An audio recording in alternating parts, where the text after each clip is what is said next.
Good morning friends, स्वागत आहे तुमचं आजच्या प्री मार्केट रिपोर्टमध्ये.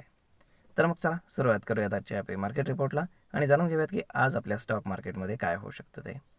त्याआधी तुम्ही जर चॅनलवरती नवीन असाल तर चॅनलला सबस्क्राईब करायला बिलकुल विसरू नका. तर मग चला सुरुवात करूयात आजच्या व्हिडिओला. मित्रांनो, जर आपण काल रात्री US मार्केट पाहिलं तर US मार्केटमध्ये फार मोठा ड्रामा पाहायला मिळाला. पहिल्यांदा US मार्केट वरती गेलं, त्यानंतर US मार्केटमध्ये ऑलमोस्ट चांगल्यापैकी फॉल आला होता आणि त्यानंतर पुन्हा end of the day recover होऊन मार्केट बंद झालं. परंतु त्यांच्या तीनही इंडेक्सेसमध्ये काही मिक्स क्लोजिंग आपल्याला पाहायला मिळालं. मोस्टली नॅसडॅक थोडासा डाऊन आहे, 300-350 पॉईंटच्या आसपास, म्हणजेच एक साधारण 1 ते 1.5% आसपास. तर मग असं का? तर झाले काय की काल रात्री जेव्हा मार्केट तिथे सगळं व्यवस्थित चालू होतं तेव्हा इराणनं USचं एक हेलिकॉप्टर जे आहे ते स्ट्रेट ऑफ हॉर्मुझमध्ये शूट केलं, ते पाडलं आणि त्यानंतर USनं सुद्धा रिटॅलिएट केलं. म्हणजे पूर्ण रात्रीतनं ते युद्ध जरी म्हणजे युद्ध इन द सेन्स एक छोटासा जो काही इन्सिडेंट झाला तो जरी संपलेला असला तरी त्याचा इम्पॅक्ट US स्टॉक मार्केटवरती झाल्याचं पाहायला मिळालं. त्यामुळे US मार्केट आपण काय म्हणू शकतो की एकदम ड्रामॅटिकली बंद झालं. त्यानंतर आता जर आपण ग्लोबल मार्केट जर पाहिले, एशियन आणि युरोपियन मार्केट्स, तर मोस्टली थोडेसे डाऊन आहेत. कारण सगळ्यांना पुन्हा अशी चिंता लागली आहे की युद्ध सुरू होईल की काय. परंतु आपण जसं पाहतो आहे की ट्रम्प काही ॲग्रेसिव्ह नाही आहेत आणि ते कुठल्याही प्रकारचं एस्कलेशन त्यांना करायचं नाही आहे, हे सरळ सरळ आपल्याला दिसून येतं आहे. मग आता पुढे काय होईल ते पाहणं खूप जास्त गरजेचं आहे. जर आता आपण US मार्केटचे फ्युचर्स पाहिले तर तेही फ्लॅट विथ थोडेसे नेगेटिव्ह बायस ट्रेड करत आहेत. जर आपण गिफ्ट निफ्टी पाहिलं तर गिफ्ट निफ्टी इंडिकेट करते की मार्केट एक साधारण 30-40 पॉईंट गॅप डाऊन ओपन होईल, ज्याला आपण ऑलमोस्ट फ्लॅट म्हणू शकतो. आता साहजिकच आहे की जर ग्लोबल मार्केट्स जेव्हा वर जात होते तेव्हा आपलं मार्केट वर जात नव्हतं. त्यामुळे आता ग्लोबल मार्केट जर पडत आहेत तर आपलं मार्केट जास्त पडण्यामागं काही कारण नाही, कारण आपल्याकडे आर्टिफिशियल इंटेलिजन्सशी रिलेटेड कुठलेही स्टॉक्स नाही आहेत. त्यामुळे आपल्यामध्ये तेवढा फॉल पाहायला मिळत नाही आहे.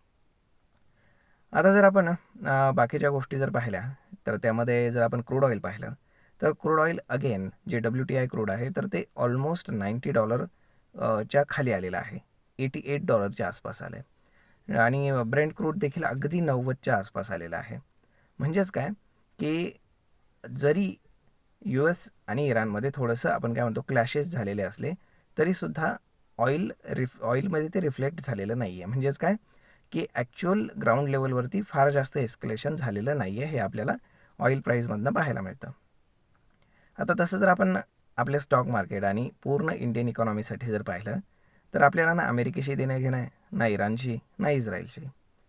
आपल्याला काय पाहिजे तर आपल्याला क्रूड ऑइलचे जे भाव आहेत तर ते बजेटमध्ये पाहिजेत, जेणेकरून आपल्याकडे महागाई इन्क्रीज होणार नाही आणि सगळ्या ज्या काही कंपन्या आहेत, बिझनेसेस आहेत, तर ते अगदी व्यवस्थित चालू शकतील.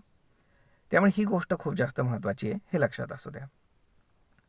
त्यामुळे आता आज आपल्याकडे काय होऊ शकतं तर ते पाहणं खूप जास्त गरजेचं आहे. आता लोकली जर आपण पाहिलं तर कुठलेही असे म्हणावे असे ट्रिगर पॉईंट्स नाही आहेत, ना डाऊन साईडसाठी ना अप साईडसाठी. त्यामुळे मार्केट कुठेही जाण्याच्या मूडमध्ये दिसत नाही. जर आपण व्होलॅटिलिटी इंडेक्स पाहिला तर तो थोडासा आपला 15च्या वरती गेल्याचं पाहायला मिळतं आहे. त्यामुळे मार्केटमध्ये थोडासा नर्वसनेस नक्कीच आहे.